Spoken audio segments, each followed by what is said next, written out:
Hola, en este video voy a realizar un ejercicio de la ley de voltajes de Kirchhoff que, como les había comentado anteriormente, establece que la suma algebraica de las elevaciones y caídas de voltaje en un lazo cerrado es cero. Es decir, lo que quiere decir es que las caídas de tensión en un circuito, es decir, todas las caídas de tensión que hay en un circuito es igual al voltaje total del circuito.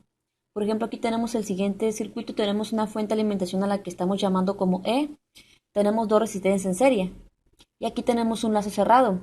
ABCDA es un lazo cerrado. ¿Por qué se le llama como un lazo cerrado? Bueno, porque un lazo cerrado es cualquier trayectoria que sale de un punto, vamos a suponer que sale del punto A, en una dirección, por ejemplo, aquí estamos hablando de las manecillas de reloj, y regresa al mismo punto sin haberse salido del circuito, sin haber abandonado el circuito. Es decir, si trazamos una ruta y partimos desde el punto A, cruzamos R1, posteriormente cruzamos R2 y regresamos aquí a la fuente E sin haber abandonado el circuito.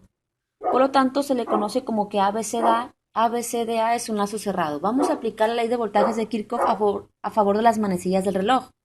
Así que vamos a hacer el ejercicio. Vamos a utilizar de esta manera, aunque también se podría hacer en contra de las manecillas del reloj. Aquí vemos que aplicaremos la ley de voltajes de Kirchhoff así como giran las manecillas del reloj, y de igual manera la corriente va en las manecillas del reloj porque se toma el sentido como se anda la corriente, ¿sí? Es decir, como se sale por el polo positivo y toma este camino. Ahora, a favor de las manecillas del reloj, el signo positivo va a ser para una elevación de potencial, es decir, cuando veamos que está de menos hacia más, vamos a aplicar el signo positivo, y el signo negativo va a ser para una caída de potencial, es decir, cuando veamos que está de más hacia menos. De la siguiente manera, por ejemplo aquí, eh, tomando las manecillas del reloj, así a favor, la fuente va de menos hacia más, ¿sí? De menos hacia más, por lo tanto es positivo el valor de la fuente, luego continúa la trayectoria, y aquí con la resistencia R1 va de más hacia menos, podemos observar en el signo más hacia menos, por lo tanto es negativo. Y aquí en la resistencia R2, de igual manera va de más hacia menos, por lo tanto es negativo, y eso es igual a cero.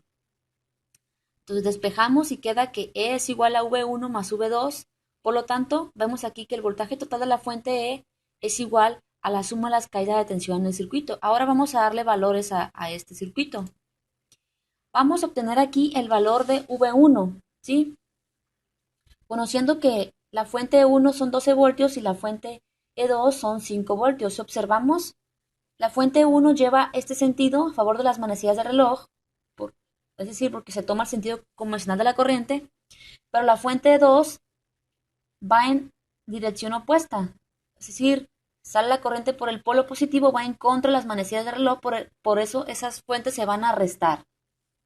Entonces, vamos a aplicar la ley de voltajes de Kirchhoff a favor de las manecillas de reloj con la misma forma que para una elevación de potencial de menos a más el signo es positivo, y para una caída de potencial de más a menos es negativo el signo. Entonces, aquí en la fuente va de menos a más, por lo tanto es positivo. En esta resistencia, a la cual llamamos R1, más que moví un poquito esto para acá, bueno, esta resistencia R1 vemos que va de más a menos, por lo tanto es negativo.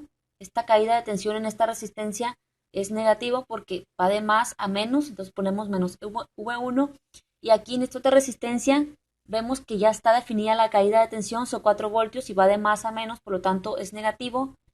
Y aquí esta fuente de alimentación va de más a menos, por lo tanto es negativa, o sea, se va a restar esta fuente con esta fuente, entonces todo esto pues es cero, igual a cero. Despejamos como queremos obtener el valor de esta caída de tensión V1, pues despejamos y queda menos V1, pues sabemos que cuando pasamos cantidades al otro lado de la igualdad le cambia el signo, entonces queda menos E1 más 4 voltios más E2, por lo tanto, multiplicamos a ambos lados de la ecuación por menos 1 para poder eliminar el signo negativo de V1, entonces esto es para que no se altere la ecuación, entonces queda V1 es igual a E1 menos 4V menos E2. Entonces, V1, ahora le ponemos los valores a cada fuente, el valor que tiene aquí. V1 es igual a 12 voltios menos 4 voltios menos 5 voltios, por lo tanto eso nos da 3 voltios, ¿sí? Entonces, si nosotros sumamos las caídas de tensión en el circuito nos debe dar el voltaje total. Si la caída de tensión V1 son 3 voltios, la caída de tensión de esta resistencia son 4 voltios. 4 más 3 son 7. Entonces vemos el voltaje total que es 12 voltios menos 5 voltios, entonces 7 es igual a 7, por lo tanto aquí estamos comprobando que el voltaje total de un circuito en serie equivale a la suma de las caídas de tensión. Ahora, aquí le di valores para poder obtener la caída de tensión en cada resistencia, pues le tuve que dar valores. Entonces eh, le vamos a medir la caída de tensión, o sea que esta caída de tensión